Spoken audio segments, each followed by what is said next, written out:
Good morning, welcome to NSN news. నేను మీ బాలు సిరినేని.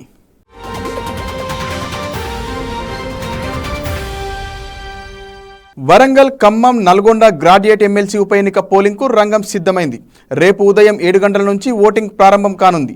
ఉప ఎన్నికల పరిధిలో 52 మంది అభ్యర్థులు ఉండగా 4,61,806 మంది గ్రాడ్యుయేట్లు ఓటు నమోదు చేసుకున్నారు. సాధారణ ఎన్నికలకు ఎమ్మెల్సీ ఎలక్షన్లకు ఓటింగ్ విధానంలో తేడా ఉంటుంది. గ్రాడ్యుయేట్ ఎమ్మెల్సీ ఉప ఎన్నిక పోలింగ్కు అధికారులు అంతా సిద్ధం చేశారు. అయితే ఇతర ఎన్నికల తరహాలో ఈ ఎలక్షన్లలో పార్టీ సింబల్ ఉండదు. ఈవీఎంలు కాకుండా కేవలం బ్యాలెట్ పేపర్ మీదనే ఎలక్షన్ జరుగుతుంది. బ్యాలెట్ పేపర్లో క్రమసంఖ్య, అభ్యర్థి పేరు, అభ్యర్థి ఫోటో మాత్రమే ఉంటాయి. దాని పక్కన ఉండే బాక్స్లో అభ్యర్థికి ప్రాధాన్యత క్రమంలో ఓటు వేయాల్సి ఉంటుంది. ఓటింగ్ సమయంలో చిన్న పొరపాటు చేసినా ఓటు చెల్లకుండా పోయే ప్రమాదం ఉంది. 2021లో జరిగిన గ్రాడ్యుయేట్ ఎమ్మెల్సీ ఎన్నికల్లో 20,000కు పైగా చెల్లని ఓట్లు నమోదయ్యాయి. అభ్యర్థుల గెలుపోటముల్లో చెల్లని ఓట్లు కూడా కీలకంగా మారనున్నాయి.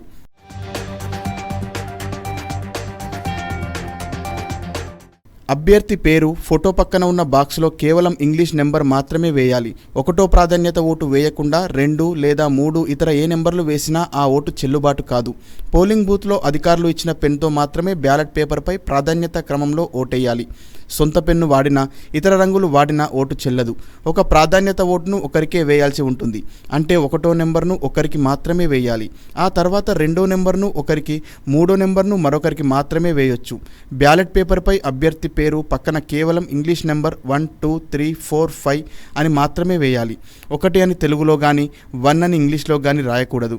ఇంగ్లీష్ నెంబర్లలో కాకుండా రోమన్ నెంబర్లలో కూడా ప్రాధాన్యత ఓటు వేయొచ్చు. అయితే ఏదైనా ఒక విధానంలో మాత్రమే నెంబర్లు వేయాలి. ప్రాధాన్యత క్రమంలోనే ఓటు వేయాలి. ఒకరికి 1వ ప్రాధాన్యత ఓటు వేసిన తర్వాత 2వ ప్రాధాన్యత వేయకుండా 3వ ప్రాధాన్యత ఓటేస్తే అది చెల్లదు. అందుకని ఎంతమందికి ఓటేసినా ప్రాధాన్యత క్రమాన్ని చూసుకొని వేయాలి.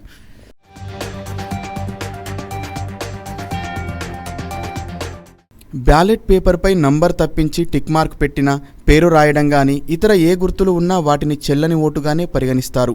2 అభ్యర్థులకు మధ్యలో సంఖ్య వేసినా చెల్లదు. అభ్యర్థులు ఎంతమంది ఉంటే అందరికీ ఓటు వేయాల్సిన పని లేదు.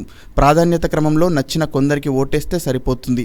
ఒక అభ్యర్థికి ఒక ప్రాధాన్యత ఓటు వేసినా తర్వాత దిద్దుబాట్లు కానీ కొట్టువేయడం కానీ చేయకూడదు.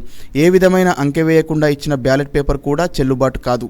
ఎక్కువ ప్రాధాన్యతలు ఇవ్వడం ఇష్టం లేకపోతే కేవలం ఒకరు మాత్రమే ఆ పదవికి అర్హులు అనుకుంటే ఆ ఒక్కరికి మాత్రమే ఓటు వేసి మిగిలిన 2, 3 ఇవ్వకుండా వదిలేయవచ్చు. ఒకే వ్యక్తికి 2 ఓట్లు వేసినా చెల్లదు. 1 నెంబర్ ఇద్దరికి వేసినా చెల్లదు. ఓటేసిన తర్వాత బ్యాలెట్ పేపర్ను బాక్స్లో వేయకుండా తీసుకెళ్తే కేసు నమోదు చేస్తారు.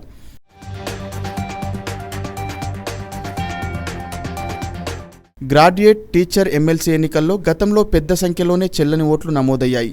డిగ్రీ పూర్తి చేసుకున్న వారు, టీచర్లు, ఇతర ఉద్యోగులుగా పనిచేస్తున్న వారే చెల్లని ఓట్లు వేస్తుండటంతో ఓటింగ్ ప్రక్రియపై వారికి అవగాహన లేదని అర్థమవుతుంది.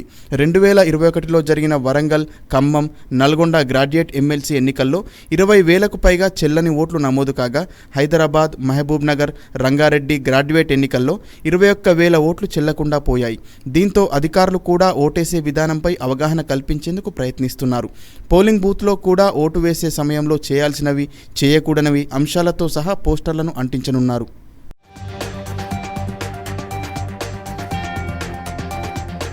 బంగాళాఖాతంలో ఏర్పడ్డ అల్పపీడనం మరింత బలపడి తీవ్ర వాయుగుండంగా మారింది. గంటకు 17 కిలోమీటర్ల వేగంతో తీవ్ర వాయుగుండం కదులుతోంది. ప్రస్తుతం మధ్య బంగాళాఖాతంలో కేంద్రీకృతమైన తీవ్ర వాయుగుండం మరింత బలపడి తుఫానుగా మారనుందని ఐఎండీ వెల్లడించింది. బంగాళాఖాతంలో ఏర్పడ్డ అల్పపీడనం వాయుగుండంగా బలపడింది. వాయుగుండం తుఫానుగా మారనుంది. ఈ తుఫానుకు రెమాల్గా నామకరణం చేశారు. ఇవాళ ఉదయం తీవ్ర తుఫాన్గా రెమాల్ మారే అవకాశం ఉందంటున్నారు వాతావరణ శాఖ అధికారులు. అలాగే ఈరోజు రాత్రి పశ్చిమ బెంగాల్, బంగ్లాదేశ్ తీరాల వెంబడి తీరం దాటే అవకాశం ఉందని తెలిపింది ఐఎండీ. తుఫాను గంటకు 120 కిలోమీటర్ల వేగంతో తీరం దాటే అవకాశం ఉందని, గంటకు 135 కిలోమీటర్ల వేగంతో గాలులు వీచే అవకాశం ఉందని వెల్లడించింది. బంగాళాఖాతంలో ఏర్పడ్డ వాయుగుండం ఏపీలోని ఉప్పాడ, కాకినాడ బీచ్లో రాకాసి అలలు ఉవ్వెత్తున ఎగిసిపడుతున్నాయి. ఉదయం నుంచి సముద్రపు అలలు అల్లకల్లోలం సృష్టిస్తున్నాయి. తీవ్ర అల్పపీడనంగా మారిందన్న అధికారుల సమాచారంతో తీర ప్రాంతాల్లోని గ్రామస్తులు ఆందోళన వ్యక్తం చేస్తున్నారు. మరోవైపు రాష్ట్రంలోని విజయవాడతో పాటు పలు చోట్ల కుండపోత వర్షం కురిసింది. రోడ్లన్నీ జలమయమయ్యాయి. సిద్ధమయ్యాయి. కోస్తాలోని ప్రధాన పోర్టుల్లో 1వ నెంబర్ ప్రధాన హెచ్చరిక జారీ చేసింది. ఇక రెమాల్ తుఫాన్ ఎఫెక్ట్తో కేరళను భారీ వర్షాలు, ఈదురుగాలులు వణికిస్తున్నాయి. ఇప్పటి వరకు 11 మంది చనిపోయారు. తిరువనంతపురం, కొల్లం, ఎర్నాకుళం సహా 7 జిల్లాలకు ఎల్లో అలర్ట్ జారీ చేశారు అధికారులు. పలు ప్రాంతాల్లో కొండ చర్యలు విరిగిపడే అవకాశం ఉందని హెచ్చరించారు. వర్షాలపై కేరళ సీఎం పినరయ్ విజయన్ సమీక్ష నిర్వహించారు. లోతట్టు ప్రాంత ప్రజలను సురక్షిత ప్రాంతాలకు తరలించాలని ఆదేశించారు పినరయ్. మరోవైపు పలు గ్రామాలకు విద్యుత్ సరఫరా నిలిచిపోయి ఇబ్బందులు పడుతున్నారు. మత్స్యకారులు వేటకు వెళ్లొద్దని అధికారులు హెచ్చరించారు.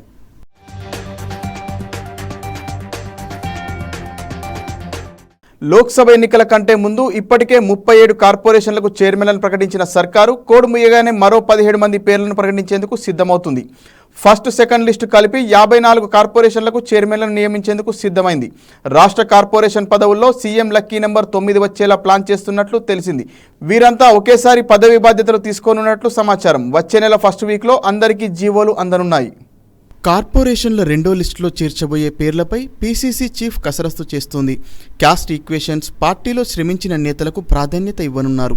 ఫస్ట్ లిస్టులోనూ గాంధీ భవన్ కేంద్రంగా పనిచేసిన వివిధ పార్టీ విభాగాల చైర్మన్లే ప్రభుత్వ రంగ కార్పొరేషన్లకు నియమించారు. కొందరు జిల్లా స్థాయిలో పనిచేసిన కీలక నేతలకు కూడా ఫస్ట్ జాబితాలో అవకాశం లభించింది.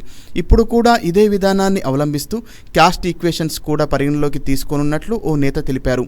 ప్రధానంగా ఎస్సీ, ఎస్టీ, బీసీల్లో ఎక్కువ మందికి 2వ జాబితాలో చోటు లభించే ఛాన్స్ ఉందని ఆయన వివరించారు. ఇక ఫస్ట్ లిస్టులో లేని పార్టీ అనుబంధ సంఘాలకు సెకండ్ లిస్టులో ప్రాతినిధ్యం కల్పించనున్నారు. పైగా కార్పొరేషన్లలో అత్యధికంగా యువ నాయకులకే ఇవ్వాలని సీఎం ఆలోచిస్తున్నట్లు సమాచారం. నామినేటెడ్ పదవుల్లో ఈసారి జిల్లా అధ్యక్షులకు అవకాశం ఉంటుందనే చర్చ గాంధీ భవన్లో జరుగుతుంది. కొంతమంది కార్పొరేషన్ పదవులను ఆశిస్తున్నారని, వాళ్లకు 2వ జాబితాలో అవకాశం ఉండొచ్చనే చర్చ ఉంది. దీంతో పాటు అసెంబ్లీ టికెట్లు ఆశించి భంగపడ్డ నేతల్లో కొందరికి 2వ జాబితాలో చోటు దక్కనుంది. అయితే అసెంబ్లీ టికెట్లు పొంది ఓడిపోయినోళ్లను చైర్మన్లుగా ప్రకటించే అవకాశం లేదని పార్టీ వర్గాలు తెలిపాయి.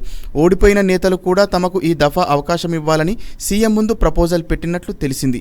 కానీ పార్టీ విధి విధానాలను బ్రేక్ చేసే పరిస్థితి లేదని సీఎం తేల్చి చెప్పినట్లు సమాచారం.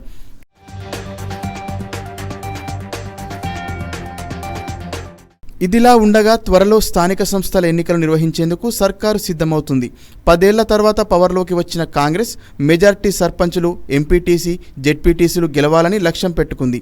దీంతో అన్ని జిల్లాలకు నామినేటెడ్ పదవుల్లో సముచిత స్థానం కల్పించేందుకు పార్టీ ప్రయత్నిస్తుంది. గత 2 రోజుల నుంచి మంత్రులు, డీసీసీలు ఆయా జిల్లాల్లో కీలక నేతల వివరాలను గాంధీ భవన్కు పంపిస్తున్నారు. పార్టీ కోసం మొదటి నుంచి వర్క్ చేసినోళ్లకి, వివిధ రాజకీయ సమీకరణాల నేపథ్యంలో రేసులో ఉన్న నేతల వివరాలను కూడా టీపీసీసీ స్టేట్ కమిటీకి పంపించారు. 17 స్థానాల కోసం దాదాపు 100కు పైగా పేర్లు వచ్చినట్లు తెలిసింది. సీఎం, కేబినెట్ మంత్రుల సమన్వయంతో ఈ నెలాఖరు వరకు పేర్లను ఫైనల్ చేయనున్నారు. ఆ తర్వాత కోడ్ ముయ్యగానే ఆర్డర్ కాపీలు అందజేయనున్నారు.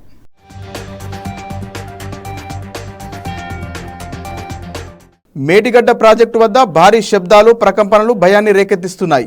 అసెంబ్లీ ఎన్నికలకు ముందు నుంచి పతాక శీర్షికల్లో ఉంటున్న మేడిగడ్డ ప్రాజెక్టుకు మరమ్మతులు చేపట్టాలని నిర్ణయించారు. అయితే ఆ శబ్దాలు ఏమై ఉంటాయనే దాని మీద ఆరా తీస్తున్నారు అధికారులు. మేడిగడ్డ మరమ్మతుల్లో భాగంగా ఎల్ఎన్టీ సిబ్బందితో కలిసి నీటిపారుదల శాఖ అధికారులు 7వ బ్లాక్లోని 15వ గేటును ఇటీవల ఎత్తారు. 16వ నెంబర్ గేటు ఎత్తబోతే భారీ శబ్దాలు, ప్రకంపనలొచ్చాయి. అక్కడ ఏర్పాటు చేసిన సెన్సార్లు కూడా శబ్దాలు, ప్రకంపనలను గుర్తించి అలర్ట్ చేశాయి. దీంతో మరమ్మత్తు పనులను తాత్కాలికంగా నిలిపివేశారు. ఆ శబ్దాలు ఏమై ఉంటాయనే దాని మీద ఆరా తీస్తున్నారు. బ్యారేజీ కింద భారీ గొయ్యి ఏర్పడినట్లుగా అనుమానిస్తున్నారు. జియోఫిజికల్, టెక్నికల్ టెస్టుల తర్వాత మరమ్మతులు చేపట్టాలని భావిస్తున్నారు. ఇలాగే మరమ్మతులు కొనసాగిస్తే బ్యారేజీ మరింత ప్రమాదంలో పడే ప్రమాదం ఉందని అధికారులు భావిస్తున్నారు. మరోపక్క 19, 20, 21 పిల్లర్ల మధ్య ఉన్న గేట్లను తొలగించేందుకు ఏర్పాట్లు చేస్తున్నారు.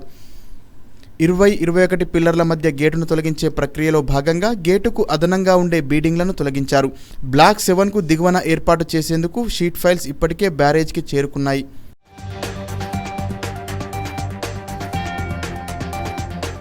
మేడిగడ్డ బ్యారేజీలో పెద్ద ఎత్తున నీటి నిల్వ చేయడంతో ఆ ఒత్తిడితో బ్యారేజీ కింది నుంచి ఇసుక పెద్ద మొత్తంలో కొట్టుకుపోయింది. దీంతో బ్యారేజీ అడుగున పెద్ద అగాధం ఏర్పడి ఉంటుందని అంచనాకొచ్చారు. ఈ అగాధం సైజ్ 12,000 క్యూబిక్ మీటర్ల నుంచి 15,000 క్యూబిక్ మీటర్ల వరకు ఉండొచ్చని ఇటీవల నిర్వహించిన గ్రౌండ్ పెనెట్రేటింగ్ రాడార్ టెస్ట్ ఆధారంగా ప్రాథమిక అంచనా వేశారు. ఈ అగాధం ఒకే చోట కాకుండా బ్యారేజీ పొడవునా కొన్ని చోట్ల పెద్దగా, కొన్ని చోట్ల చిన్నగా ఉందని భావిస్తున్నారు. అగాధం లేదా గొయ్యి ఏర్పడిన 7వ బ్లాకులో ప్రస్తుతం పిల్లర్లు కుంగిపోయాయి. భారీ గేట్లు బరువు అధికంగా ఉంటాయి.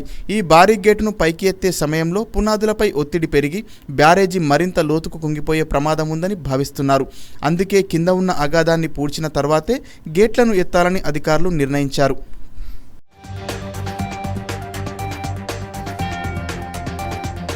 పట్టభద్రుల ఎమ్మెల్సీ ఉప ఎన్నిక పోలింగ్ సందర్భంగా 48 గంటల పాటు లిక్కర్ దుకాణాలు మూతపడనున్నాయి. పోలింగ్ జరగనున్న ఉమ్మడి ఖమ్మం, వరంగల్, నల్గొండ జిల్లాలో బంద్ కానున్నాయి. మే 25 సాయంత్రం 6 గంటల నుంచి మే 27 సాయంత్రం 6 గంటల వరకు వైన్స్ మూసివేయనున్నారు. ఎమ్మెల్సీ ఎన్నికలు జరగని ప్రాంతాల్లో మాత్రం మద్యం దుకాణాలు తీసి ఉంటాయి.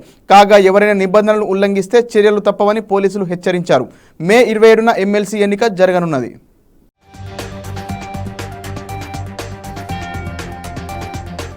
హిందూ మహాసముద్రం లోతట్టు ప్రదేశంలో ఉండే మాల్దీవులు అంతర్జాతీయ సాయానికి నోచుకోవడం లేదని ఆ దేశ అధ్యక్షుడు మహమ్మద్ మైజు ఆందోళన వ్యక్తం చేశారు. వాతావరణంలో చోటు చేసుకుంటున్న మార్పుల వల్ల సముద్ర మట్టాలు పెరిగిపోతున్నాయని, వాటి నుంచి రక్షణ కల్పించేందుకు తమకు అంతర్జాతీయ నిధులు సమకూర్చాలని కోరారు. ప్రపంచవ్యాప్తంగా కేవలం 0.003 ఉద్గారాలు మాత్రమే మాల్దీవుల నుంచి వెలువడుతున్నాయని చెప్పారు. కానీ పర్యావరణ సంక్షోభం, ప్రకృతి విపత్తులు సంభవించినప్పుడు నష్టపోతున్న దేశాల్లో మాల్దీవులు ప్రథమ స్థానంలో ఉంటుందని మైజు ఆవేదన వ్యక్తం చేశారు. ఈ మేరకు ప్రముఖ బ్రిటన్ పత్రిక ది గార్డియన్ కథనాన్ని ప్రచురించింది. ధనిక దేశాలన్నీ మానవతా దృక్పథంతో సాయం చేసి మాల్దీవులు లాంటి దేశాలను ఆదుకోవాలని అభ్యర్థించారు.